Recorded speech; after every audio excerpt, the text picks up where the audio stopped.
नमस्कार, मैं हूं डॉक्टर निवेदिता और आज मैं आपसे बात करूंगी कि अस्थमा में स्टीम लेनी चाहिए या नहीं लेनी चाहिए। जी हाँ, जब भी हम बात करते हैं किसी भी रेस्पिरेटरी डिजीज की, जनरली आपको एडवाइस किया जाता है कि आपको स्टीम लेनी चाहिए। तो क्या ये हमारे लिए फायदेमंद है, और अगर है तो किस तरीके से ये हमें रिलीफ देती है। जब भी हम अस्थमा की बात करते हैं तो कोई फॉरेन पार्टिकल जो आपके आसपास आपके एटमॉस्फेयर में होता है उसकी प्रति आपकी बॉडी ओवर रिस्पॉन्ड कर रही होती है, जिसकी वजह से आपकी जो ब्रोंकल्स हैं उसमें स्पैज्म होता है, वहां पे संकुचन होता है और उसकी वजह से सांस का आना जाना मुश्किल होता है। इसी वजह से म्यूकस भी डेवलप होता है और म्यूकस को बाहर निकालने के लिए बार बार कफ पैदा होना शुरू हो जाता है। आपकी बॉडी लगातार सांस को लेने के लिए बहुत ज्यादा प्रेशर की तरह, या फिर आप ये कह सकती है बहुत ज्यादा कोशिश कर रही होती है, जिसकी वजह से आपकी जो रिब्स हैं वहां पे और आपकी जो मसल्स हैं जो आपके रेस्पिरेशन में हेल्प कर रही हैं, उनको एक्सेसिव वर्क करना होता है सांस को लेने के लिए, जिसकी वजह से लगातार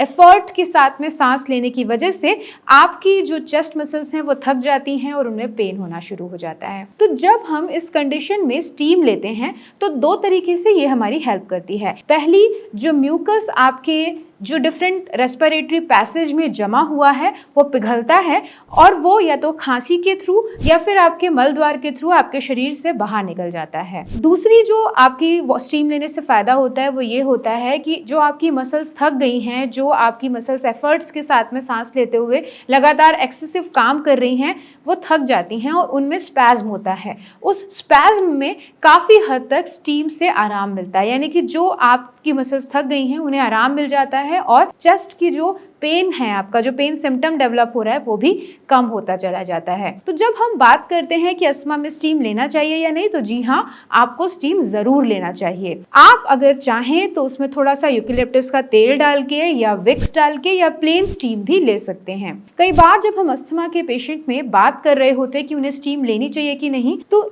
दो चीजें पेशेंट के दिमाग में आती हैं कि शायद हम इनहेलर या नेबुलाइजेशन की बात कर रहे हैं। ये बात ध्यान देने की है कि हम स्टीम मतलब स्टीम की ही बात कर रहे हैं, यानी कि एक पतीले में पानी लेके जो भाप आती है उस भाप को लेने की बात कर रहे हैं। इसका मतलब ये कतई नहीं है कि आप इनहेलर या नेबुलाइजेशन ना लें। मतलब इनहेलर और नेबुलाइजेशन जो होता है वो आपके लंग्स के अंदर जाके काम करता है, स्टीम आपके गले तक की मसल्स के ऊपर काम कर रहा होता है। तो दोनों के अलग अलग पर्पसेस हैं, दोनों के अलग अलग रिक्वायरमेंट हैं और आपको दोनों ही चीजें लेने से काफी फायदा होता है।